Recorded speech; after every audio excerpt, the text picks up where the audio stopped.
اعوذ باللہ من الشیطان الرجیم بسم اللہ الرحمن الرحیم۔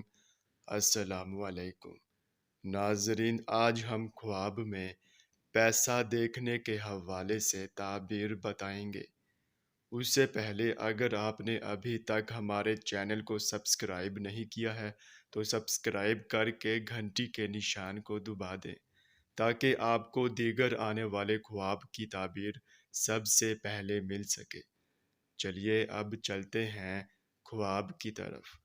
ناظرین، اگر خواب میں پیسہ دیکھا ہے تو اس کی یہ تعبیر ہوگی کہ تکلیف اٹھائیں گے اور رنج و غم میں مبتلا ہوں گے، اور خواب میں پیسہ دیکھنا بیماری کی بھی علامت ہے۔ ناظرین، یہ تھی خواب میں پیسہ دیکھنے کی تعبیر۔ چلیے اب چلتے ہیں، انشاءاللہ پھر ملاقات ہوگی، تب تک کے لیے اللہ حافظ۔